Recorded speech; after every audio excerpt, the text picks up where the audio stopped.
Have you ever thought just how boring or ridiculous news commentary is today? Welcome to the Real Jacks Podcast with Jim and Larry. The Real Jacks Podcast. From crime and politics to entertainment, you can expect something different. Now, let's get real, Jacks. Hey, welcome back to Real Jacks with Jim, Larry, and Crawfish. Today's guest is returning guest, Rear Admiral Donald Gabrielson. Nice to see you again. Nice to see you too. Thanks for coming again. And after Larry talks about our sponsors, we're going to talk to you again. And Great. Don't leave because he's got a really good story this time. Absolutely. First as Extreme Wings, obviously my employer. 4 convenient locations, family sports, restaurant, grill, more than just wings. Tremendous barbecue, open since 2007. 8927 Hurlong Road, open 11-8 Tuesday through Saturday and Sunday 11 to 3. Full barbecue menu, everything homemade, and they cater anything. They love first responders. Advanced Window Tent, 5024 Sunbeam Road, over 26 years experience here. 3M Platinum dealer, highest level of 3M dealer around. They tent vehicles, homes, and businesses. Secure One Protection Services, Jim's company. Since 1986, your number one choice for protection. We're not the biggest company in town, but we do offer, I think, the best personalized service in town. So 356-1111. Yeah, I think Jimmy Willer just talked about they had. He did. He loves us, and we love Jimmy. Absolutely. Dibble Roofing since 1949. If you need roofing needs, call Norm at 904-910-5728 or email Norm at norm.dibbleroofing@gmail.com. D-Way Towing, our buddy Doug, 100 South Jackson Avenue. Phone number is 904-356-3929, and they'll take care of all your towing needs. Shannon Judge with Legends of Real Estate, shannonjudgerealestate@gmail.com. Phone number is 904-200-8158.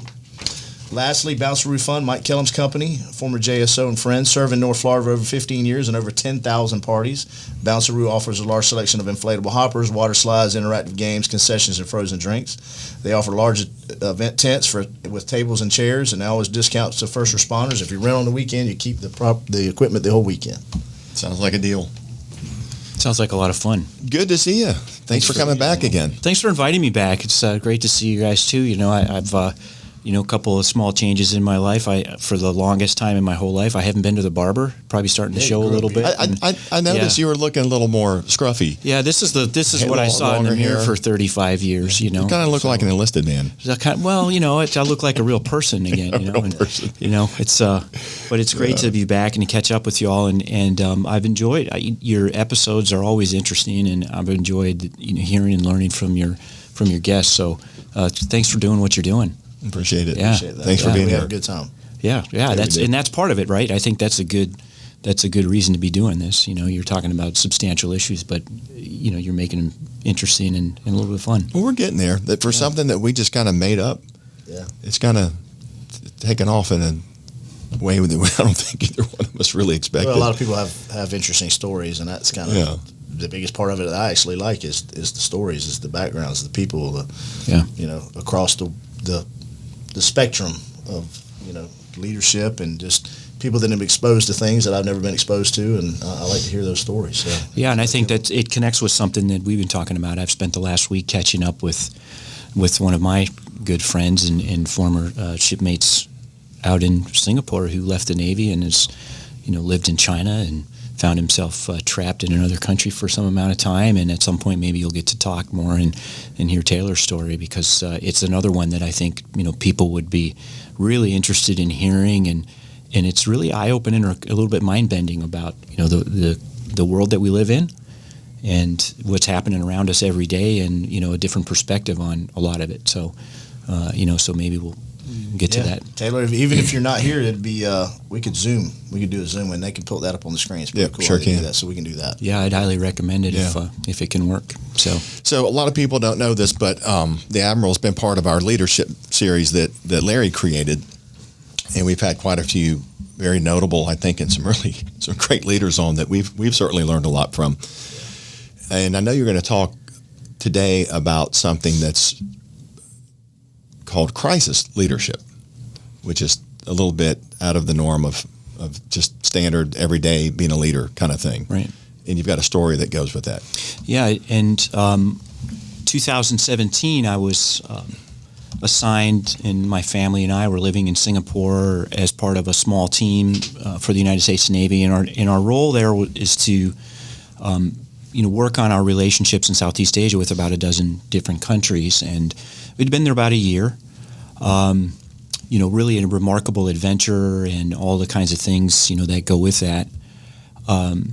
But people who follow the Navy will know that 2017 was one of the worst years in recent decades in our Navy's history. We had 2 different ship collisions within a couple months of each other. The first was on 17 June. We had a destroyer, the USS Fitzgerald, had a collision off of Japan in which 7 sailors perished.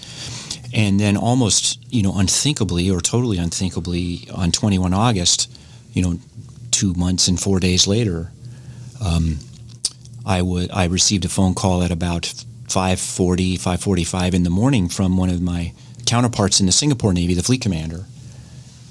And he woke me up. I was, a few minutes before I was going to wake up anyway, and he said, hey, Don, you're probably not going to believe this, but the USS John S. McCain has just had a collision on her way up to where we were living on the north side of Singapore. They were coming in for some routine maintenance, and he was right. It was hard to believe, and so he texted me a photograph from one of their ships. They have a really great surveillance system out there, and for people who don't follow shipping and those things, the Strait of Malacca the Singapore itself as a nation is located on the eastern end of the Strait of Malacca, and it's one of the busiest waterways in the world. About 200,000 ships a year pass through the Strait of Malacca. Over 40% of the commerce of the globe passes through there, and it's reasonably well organized. But as you can imagine, in a passage that's only a couple miles wide, these ships are coming and going and have different places they need to be, so they'll be turning left and turning right, and it's not like a freeway where there's a specific off-ramp or on-ramp. And so we won't get into the discussion today about why the collision happened or any of those kinds of things, because I think the record is clear on those details, and it's not really value added for us to spend too much on it. And a lot of people don't realize ships are like trains. Yeah. Once a mistake is made, you can't just stop. You can't put on the brakes and stop. Yeah.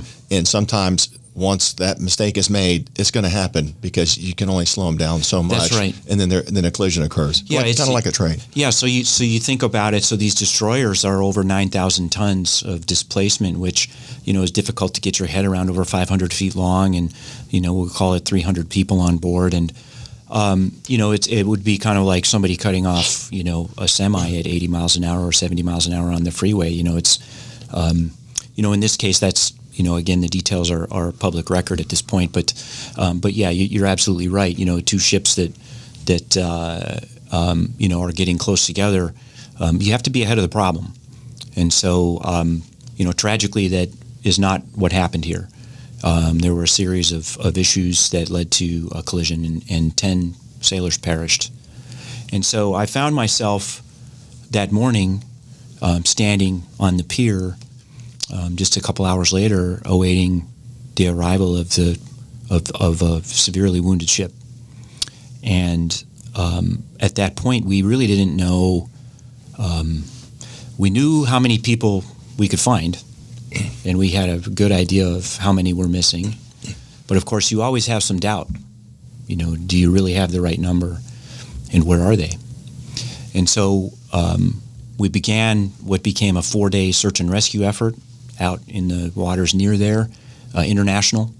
We had the navies from Singapore and Malaysia and Indonesia, and we had resources from Australia and even Japan and other nations all rushed to help, which is what we do when we're out at sea for anyone in need. In fact, China even offered some help as well. And so we're in the midst of that. And then the next piece is, all right, so when we bring the ship pierside, now you have this issue of the photos are widely published, and it's the collision, the way that ships are designed, the bow of a ship actually has a projection underwater for fuel economy purposes. So when ships collide with the bow, actually the most damage is underwater. And so like the bulbous bow. A bulbous bow is what it's called, exactly. So, and it's for fuel efficiency. And so just the way that this collision occurred, that bulbous bow pierced the McCain at and below the waterline where sailors were living and sleeping, because it was, early morning. And of course they couldn't get out. So, you can imagine if they can't get out, it's not going to be easy to get in. And so I found myself, at the head of this team that became, it scaled very, very quickly. It was a global effort for our Navy and an international effort with our friends and partners to recover the ship and stabilize the situation and get these sailors, to rest with their families. And I think it's worth talking about, how does this happen, after the fact? What processes unfold? What kinds of things, did I learn? What kinds of things did we deal with? What kinds of things, really should a leader expect to deal with in the aftermath of a tragedy like this, where it's, you would call it a mass casualty in some sense of the word, and it's just not a simple thing like a lot of people might think. There's a lot going on. I know in your experience, you understand what I'm getting at here. And this effort, it turns out, went on for about 2.5 months before we concluded and physically lifted the McCain out of the water onto an even larger ship and carried it to Japan. It took a week to recover the 10 sailors who turned out were all inside the ship in the area where the collision was. But it took several days really to get into the first one, and there were a lot of twists and turns in that, and so to try to that's the scenario, right? So there you are, and you had no expectation when you woke up this morning that you were going to do this. And I had dealt with death. I dealt with other kinds of casualties and other kinds of really tragic things before, but I don't know that many people would ever hope to deal with something of that magnitude more than once in their life, if even once. And so just the impact to the family. Yeah, and there's a lot to talk about, with this, and I'm really happy to take this and share all of those different dimensions as you see useful to this conversation. So I'll just take a pause and kind of get your thoughts and reactions here as we kind of move forward. So as you build that experience, you run into one of those mass casualty incidents. I mean, a lot of them in law enforcement, it's not exactly like that, but you have, I've been part of some series on managing a high stress scene, and they have something, and I'm sure the Navy's got something similar called incident command. Yeah. But you learn from those experiences and build an ability to function more efficiently with them. So I'm sure that it came up about crisis management, and a lot of that's central to any, I'm sure, especially in, maybe not corporate world so much, but in something such as military, or quasi-military organizations like law enforcement. I'm sure there's probably very, very apropos to developing that kind of leadership skill in those high-stress scenes. So you've taken from that and been able to build basically part of what your leadership style is, and developed a program from that, correct? Yeah. So, absolutely. Just let us know how you develop that and what the tenets are. Sure. So one thing I would offer is that if we look at what's happening in the Midwest right now in that tragedy, I suspect you'd agree that the corporate world is dealing with these kinds of issues in their own way, and I know that there are corporations, larger ones, who have the resources to do this, who build those kinds of response capabilities, right? Thankfully, they don't have to exercise them that often, but of course, when the time comes, you got to be credible and right, and and have the right perspective on it, and I think that's the goal of this conversation, is to share some of those thoughts that might be useful to others, and I suspect you would agree that the first thing you need to do as the incident commander, the leader there, is you want to establish your role there, but in a way that brings people together and unifies them, not in a way that puts the focus on you, right? Because your job is not to be the focus of the effort. Your job is to be the enabler of the effort, and your job is to provide order in the chaos, and your job is to be the calm in the eye of the storm, right? Set the goals. Yeah, and to really kind of help see the problem and its status and its progress in a way that others who will be down there in the details focused on their piece of it. And you have to assemble that bigger picture and go, okay, what else could we be doing that we're not doing? Yeah. That's when they're really looking towards leadership. That's it. To make sure they're being guided properly in their Yeah. jobs and doing their job and not distracted, and Yeah. everything's managed well. And Yeah. I've been in situations like that. Sometimes people are stepping over each other and on top of each other because the crisis moment is somewhat chaotic. Yeah. So the better organized it is, with good leaders, It'll always start out. works out pretty good. Yeah, it'll always be, confusing. Information will be wrong, right? And so the first lesson, I think, is to, really kind of temper your reaction to almost anything you see and hear, right? Now, if you know that there's immediate risk to life, obviously it's clear what the right answer is. You stabilize that, right? But when you have the aftermath that you're dealing with, there's going to be so much confusion, and there's, we didn't know where were these 10 sailors, right? We didn't know, there's a lot we didn't know. And so you then start pulling together, all right, what are my resources, right? And the natural reaction is usually to reach for the people that are closest to you. And my observation in an event like this is that if that's where you limit yourself, you're not going to really be happy with the outcome, because you need people that are way beyond those, who are there every day. And that was what was amazing about, this response with that, was our Navy. We had a small Air Force team that happened to live there that became, the receiving area and how we prepared these angels to make their final journey home.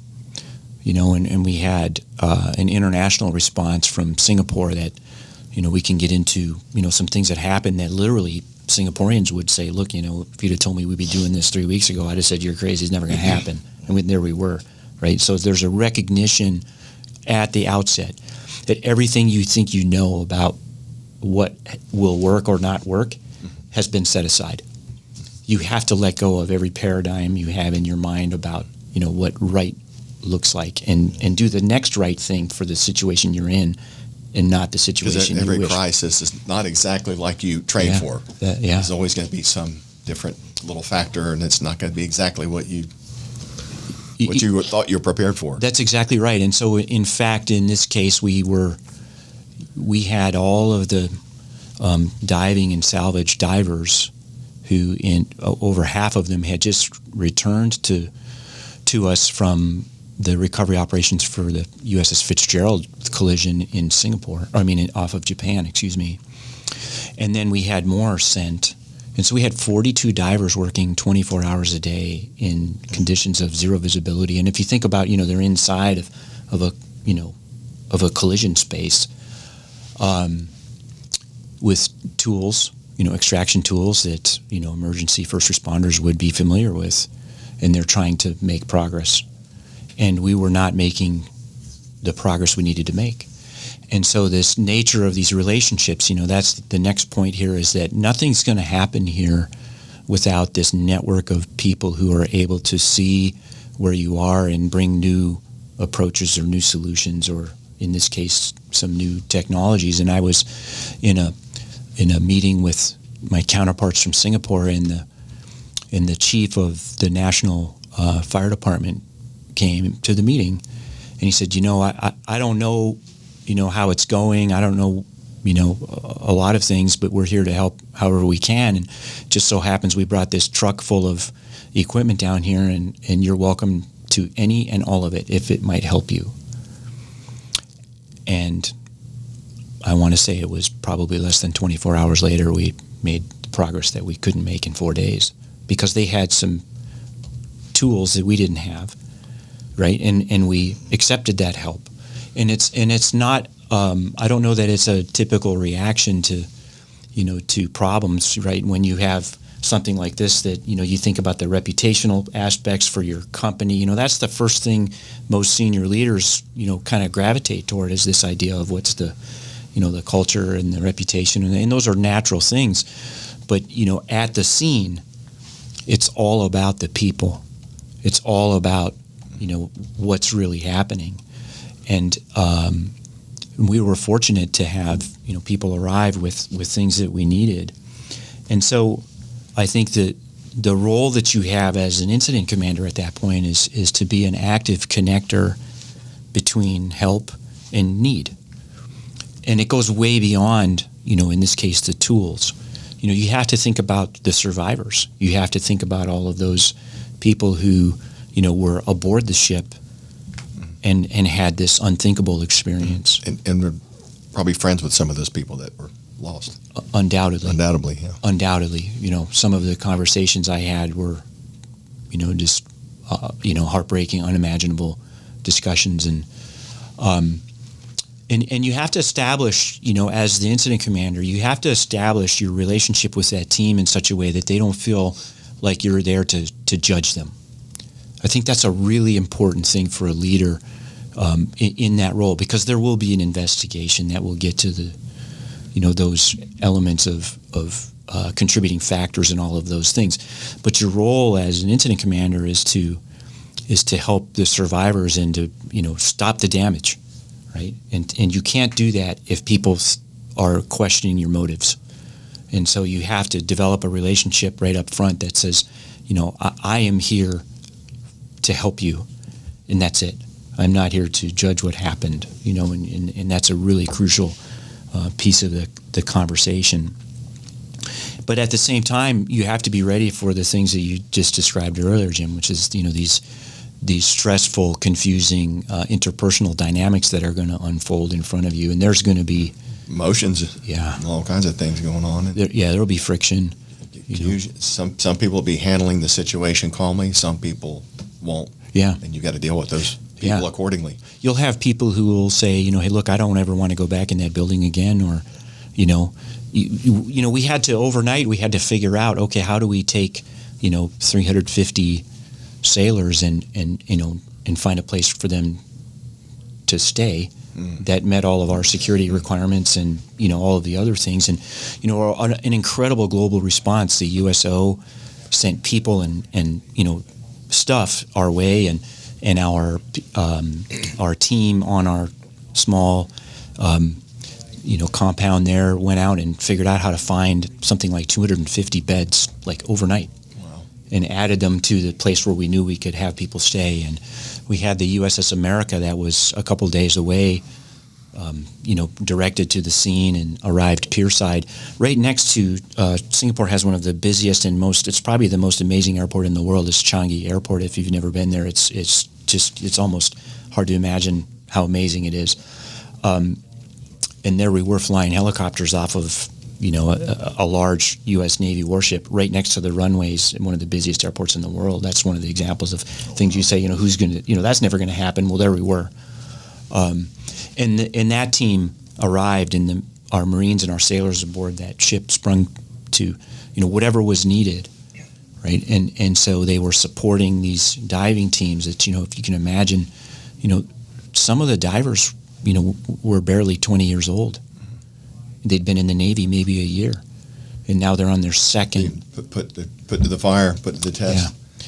Yeah. Fearless. Yeah. Absolutely fearless and beyond inspiring, just humbling in their personality and their dedication and, their understanding of, no one ever had to tell them how important the mission was.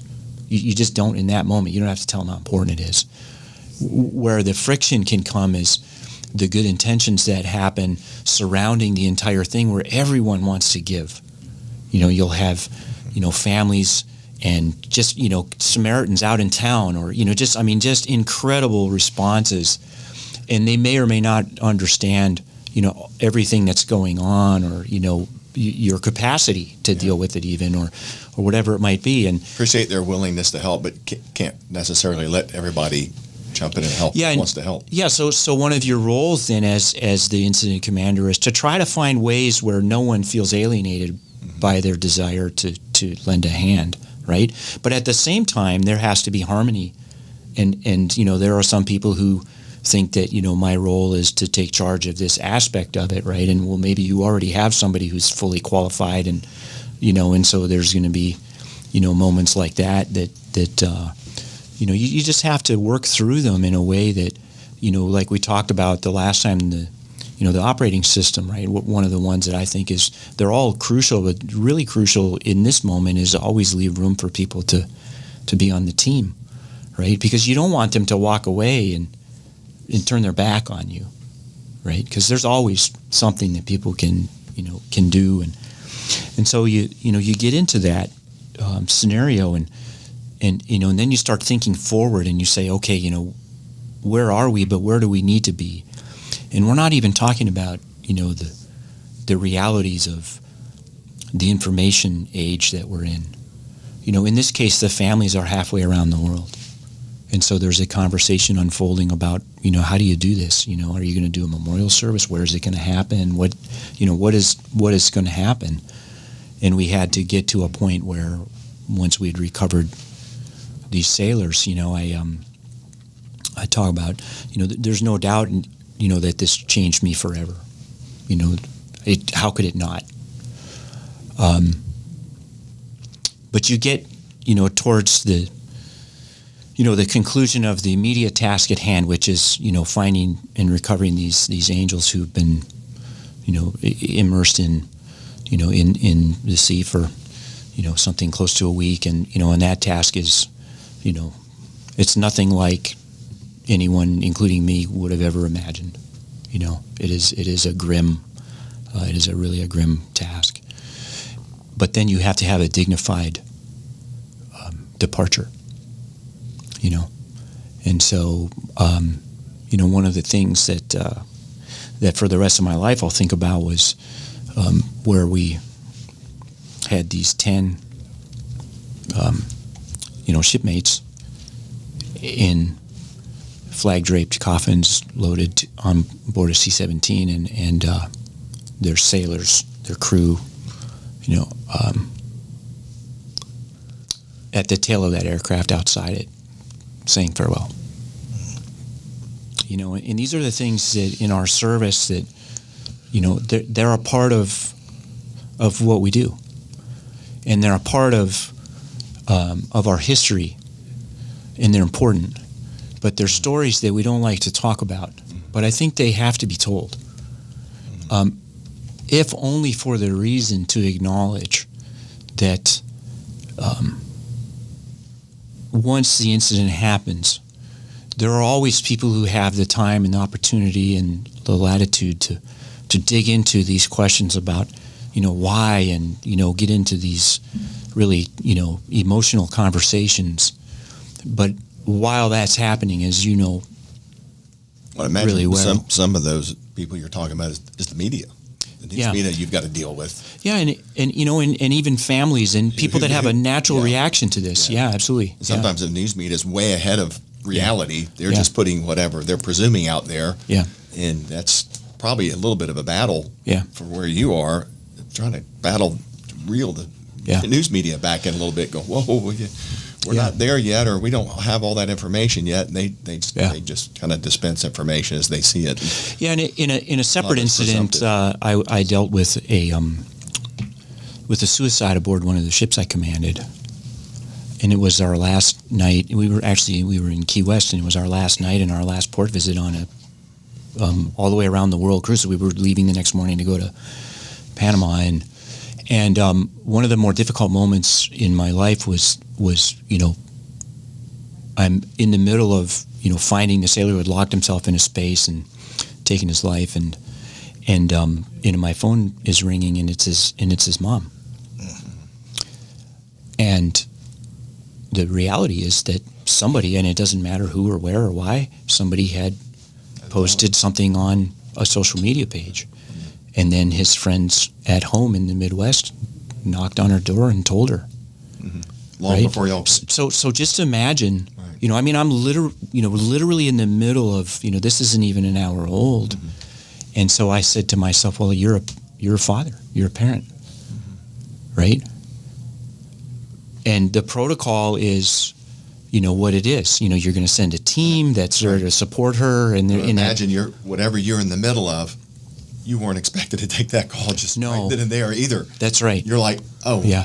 I got to put everything on hold because this is very important. But I knew that I this could just not. landed in my lap like a bomb. Yeah, and so I knew I had to make a decision in that moment. I say, do I Answer the phone, or do I tell her, the truth, or do I tell her, we're working on this, or what, right? Or, And the decision I made in that moment, True. I said, we lost him. Right? Here's what's amazing. We spoke several more times over, months and, much longer after that. She never remembered it. So that's a really important thing for incident commanders to understand, is that the emotion and the psychology and the shock of these events, there are going to be conversations you have that you might not, you probably won't remember all of them, but the people involved are definitely going to be, so overwhelmed that, there are going to be things said and done that, you're just going to be stunned. And so you have to be really thoughtful about how you react to every interaction that you have, even with the media, right? You really do, because at the end of the day, everyone gets to print and say what's in their heart at that moment, or whatever they choose to print and say. Yeah. And so you better make some important decisions about, whether you're going to give them, fuel. Yeah. And in your case, the appropriate sensitivity had to be there, even though you were in a whole different mind space probably at that moment. Yeah. You had to shift gears real quickly because, like you said, you're a father. Yeah. You have to be human. Right. It's easy to think about, this is the process we've established. This is what, the company or the institution has, has decided you could have been is all right. official and were you an admiral at the time? In that case, no, I was a captain of a cruiser at the time. Yeah. Yeah. But you suddenly become a father instead of just a captain. I mean, a very official person. Yeah. So it's this difference between Human, very human. That's right, and it's like, it's really understanding this difference between these terms of us and we and they. Right? As a leader, you are they. When you're the boss, people talk about they said that, they're talking about you. And you got to understand that. And everyone makes that switch at some point along the way in their career. Maybe not for everything, but at some point it becomes you're they for everything. And then there's the us part. And typically, the more senior you get, the less us you are. You're they. You can't be us and they at the same time, right? And so your task as a leader becomes to create the environment where everyone really only thinks of the word we. And they associate you with that word as well. And this friend of mine I was sharing notes with here in the last day or so, made a point to offer up that, his observation were, in this sort of world of two different kinds of leaders, there are leaders who, when they enter the room, make everyone else in the room feel smaller. And there are leaders who, when they enter the room, everyone else feels bigger. I remember working with people of rank, and these are people that you're like, way up the ladder, and you'd walk in, and they would treat you just like you were them. Yeah. And instantly, you wanted to do whatever you could for them. Yeah. All right, we're a team. It's not he's or she's up there, and I'm down here, and I'm at this level. Yeah. And there was no rank between us, even though it was obvious there was rank there. But I was instantly on board to, what can I do for him? Yeah. Instant cooperation, because it made me feel like a regular guy. Yeah, like we were regular, just two regular people. Yeah. And the rank's obvious. They don't have to, put it in your face. That's right. And the more complex to the make task, things happen. Exactly right. Yeah. The more complex the task, the more senior the leader, the more people will focus on, kind of handling you and trying to manage in their minds protect you from the truth, or there's lots of ways to describe that. And the more you have to really strip that away by being there with your own eyes and ears and hands, on the scene, and understanding, the truth, and getting involved in it, not in a way where you're getting in the way of the people who you trust to do their job, but in a way where you are enabling them and you're bringing them solutions. You're not creating problems, right? And a lot of times people will trap themselves in a paradigm, and you can see beyond that because of your experience. You can go, well, look, you don't have to, worry about that right now. Let me help you. I know who to call. We're going to break the rules on this, or there are no rules on this, right? Because we're all in a situation none of us imagined. You can't open the glove box and find here's how you deal with this problem, and go to the owner's manual. Yeah, there's no owner's manual for it. You don't want to write that owner's manual, right? Because your goal, particularly as a young leader, is to make sure that you have the training and the mindset and the culture around you, so that these kinds of things can't happen. They can't happen. So that people do the right thing in that moment to prevent it from happening and stop it from happening if it's unfolding, right? Because typically, when you study fatal mishaps, there's a series of mistakes, particularly when there's a team. There's usually between 7 and 9 mistakes that led to links in the chain, the tragedy. Absolutely, yeah. And so it's kind of amazing to think, wow, this could have been stopped that many times, right? Chain of events. Yeah, but your job in the aftermath is to set that aside, because it doesn't matter. Focus on that later. Yeah, we'll figure out how to keep it from happening in the future. But. Yeah. I think that the things that that I'd really want to think about in this are that the leaders involved can get very heads down on these tasks, and they've got to do their very best to never forget that there are families whose lives were just changed forever. There are people who aren't going home, and you have to honor that loss. You have to honor that sacrifice. You have to honor, what has just happened here, and you can't lose sight of the role that you play on any team. You have to make sure that people have the right framework in their minds to keep doing the right things, and you have to face the task. If there's friction that we talked about, or if there's 1,000 things you could never predict, but they're going to come. And so you just have to accept it. You have to embrace reality and move forward, right? And I know you understand that. You can't wish it was something different than what it is, right? No, you can see, and obviously we haven't had those, but you have smaller incidents that occur. But you look at some of the active shooter, take an active shooter, the crisis that occurs after that, and the emotions that run, and even for law enforcement, just the empathy obviously is there, and then to see the things that they've seen, and I've read and heard some after action reports of those kind of scenes, and their mass casualty incidents, and managing those, and trying to balance the human factor, your own emotions with that incident commander position. You can hear the difference, and you know that you see families, or you see kids, or you go into school or wherever, and you're seeing humans that have had their lives taken, unnecessarily and tragically and violently. It changes you, and you can see the people that have had to deal with it. 9/11 was a changing point for law enforcement, in that there was a lot of chaos following 9/11 and managing it specifically. And you mentioned the fire service. So the biggest change, or one of the biggest changes, and I don't always subscribe to it, but there is a compartmentalization of handling one of those scenes and being able to be efficient in one of those scenes. And who taught law enforcement incident command? You know where it came from? The U.S. Forestry Service. Really? Yeah.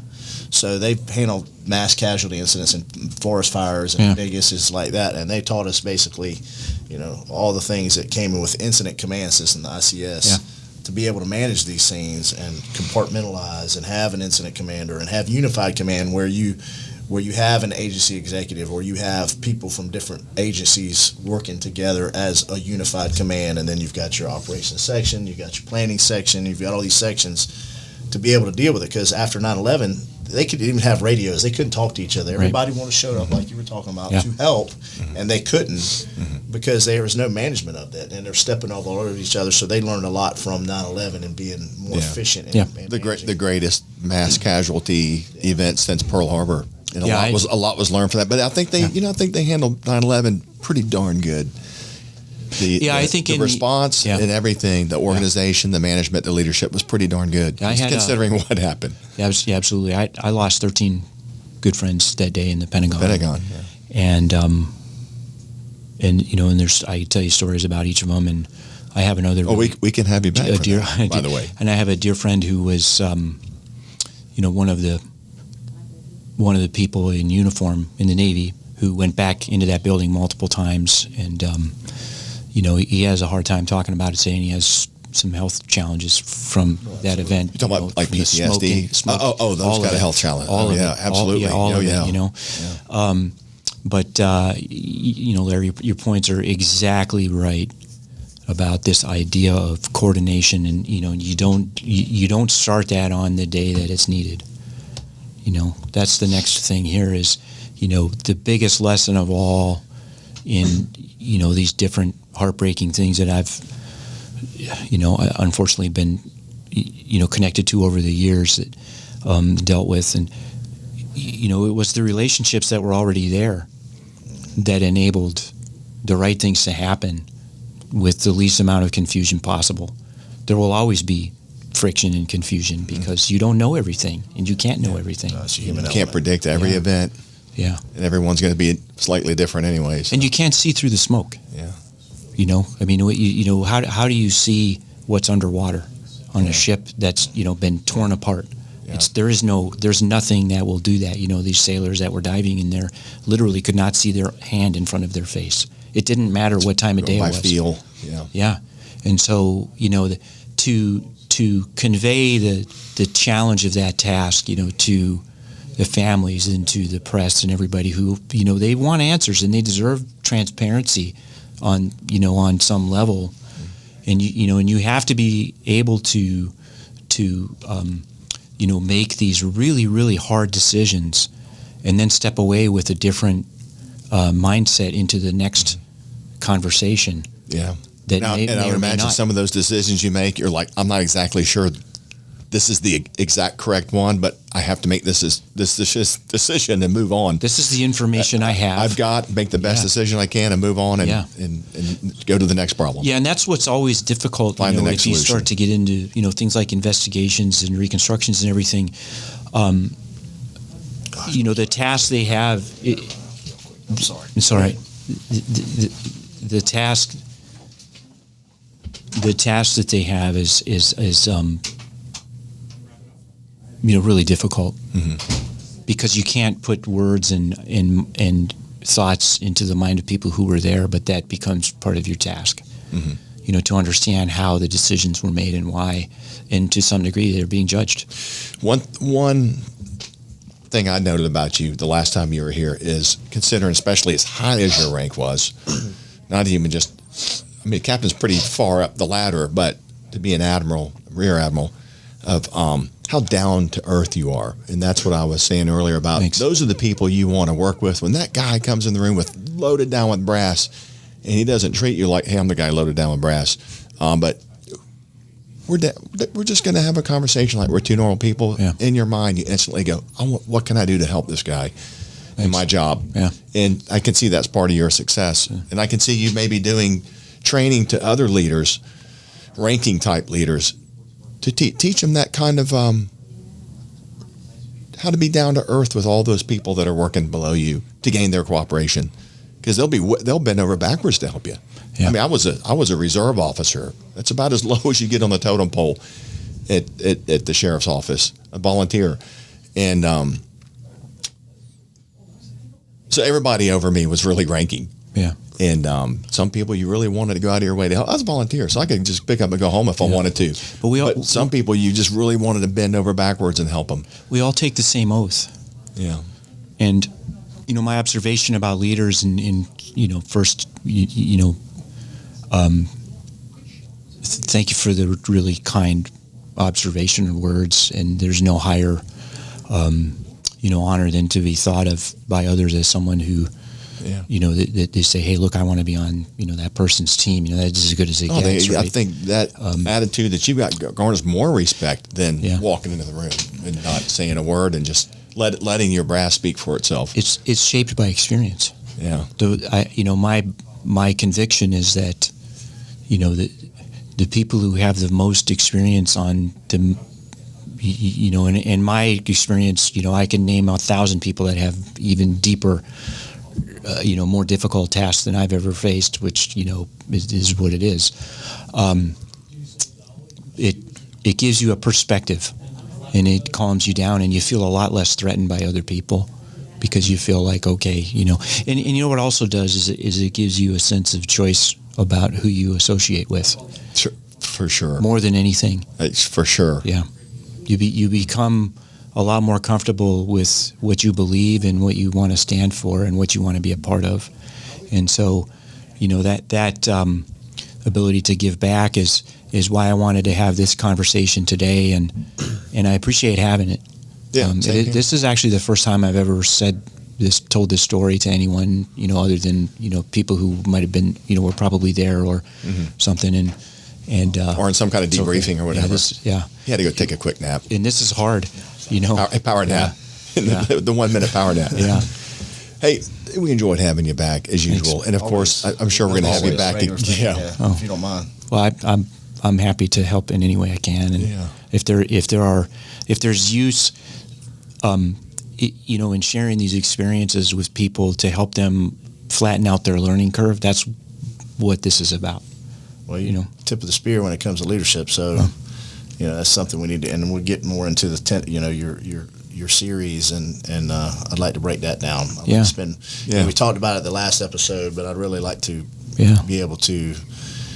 It's all in here. That's the infinite loop that Larry's talking about. Yeah, the infinite loop was all in here. Yeah. Everything about that was in here. Well, I'd like to hear how it was incorporated. So, we're going to have you back, I think. Don't you think? I look forward to it. We could probably just have you as a regular guest, a series, part of the leadership series. Right. And the next one we'll get into the infinite loop and any other crises that I'm sure right. you have a career of them. Some of them I caused. That's part of leadership. Sometimes making a decision. Yeah. So we've got another guest, and this is also a Navy guy, but he's a Vietnam era Navy guy, and he was a hero. He was an aviator. And he's going to tell us a story about going down in his F-4 Phantom. Oh, my goodness. So, and he was a reserve officer that I worked with. A real hero. Yeah. Yeah. Well, you ought to stick around and listen because he's a character. Yeah, I wish I could. He's mid-80s now, but he's still every bit of a character. My gosh, I wish I could. I have a family commitment with my daughter that, I know you all understand how important those are to keep. Absolutely. So, yeah. So Taylor's out helping me get ready for that, but especially when you've been all over and busy for so long in a career, it's not. Yeah. Well, we can talk about that. That was a big piece of my rationale for the really difficult choice I made. Was, if you tell your family that they matter, how do you show it at some point? Absolutely. That's a reality. So thanks again. Okay, you're welcome. Appreciate you. Right. Appreciate all it. the best. Yeah. Right. That was retired Rear Admiral Don Gabrielson coming back for a second time. Looking forward to having him again. And that's it for Real Jacks with Jim, Larry, and Crawfish. We'll see you next time.